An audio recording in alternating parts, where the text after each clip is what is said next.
जलालपुर पीरवाला में वज़ीर आला पंजाब मरियम नवाज शरीफ की खुसूसी हिदायत पर सुथरा पंजाब मुहिम जारी। घर घर कूड़ा उठाने के लिए टीमों की तश्कील। ऑपरेशन मैनेजर इशफाक शाह की हिदायत पर मोज़ालाल वाह मंशीवाला दही इलाके में कचरे की निशानदही पर इंतजामिया का फौरी सफाई ऑपरेशन शुरू। इसी हवाले से मजीद बात करते हैं सुपरवाइजर अहमद अली के साथ मौजूद हैं हमारे head of news operation Multan Malik Mohammad Arshad Arain ji. तफसीलात से आगाह कीजिएगा।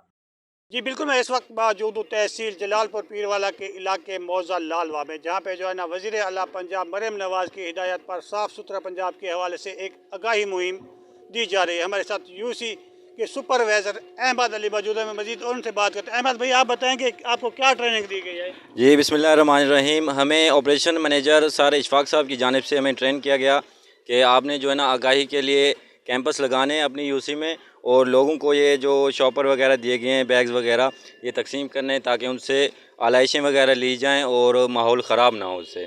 और बाकायदा हमारी टीम ईद के तीनों दिनों में 6 बजे तक काम करेगी। 24/7 टीम अलर्ट होगी। आपने किसी भी किस्म की कंप्लेन अगर करनी हो तो 1139 पे अगर आप कर सकते हैं। उसके अलावा मेरा पर्सनल नंबर है, आप उस पर भी कर सकते हैं, 0329 78 00 285। जी, जैसा कि आपने अहमद अली का सुना है कि किसी भी जो है ना मुश्किलात के लिए हमारा व्हाट्सएप नंबर दिया गया और कॉन्टैक्ट नंबर भी है, आप हमसे रब्ता कर सकते हैं। जी।